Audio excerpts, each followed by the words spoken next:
Okay, nandito po tayo sa Pom's Pet Place Facility. Yan po, ito po yung aftermath ng baha na nangyari po nung Wednesday last week. So, ayan po. Umabot po, lumampas po ng outlet. So, nandito po, ito po. So, nabasa yung outlet. So, in short, wash out lahat ng ating products and items. So, ayan po. Buksan natin yung pinto dahil may magic ang pinto ngayon. Ayan, so pasok tayo. So, today is July 29, 3:55 p.m.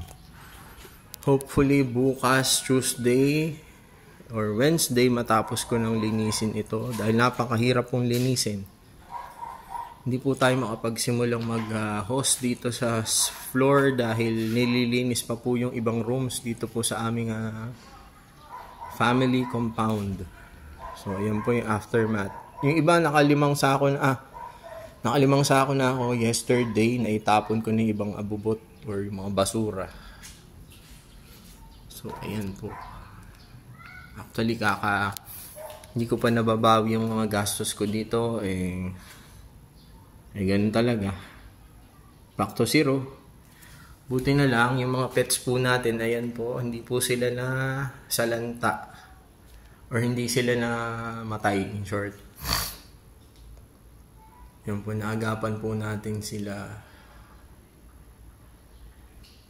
Pero lumangoy yung kanilang mga enclosures, may mga napasukan ng tubig pero naaagapan naman. Yung mga ibang souvenir natin tulad nitong yung mga certificate from Animal Con and Pet Con na basa.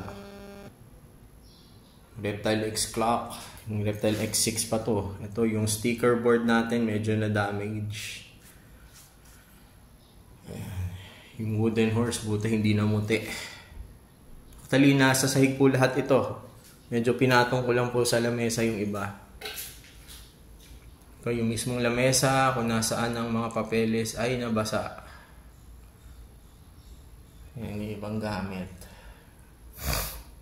Ito yung ating extra white table, buti hindi ito inabot. Nasa mas mataas na part po ito ng compound. Dinala ko lang dito para pandagdag patungan. So, kailangan ko pa na isa pang table. Kukuha pa ako dun sa room na hindi naman nabasa yung table na yun.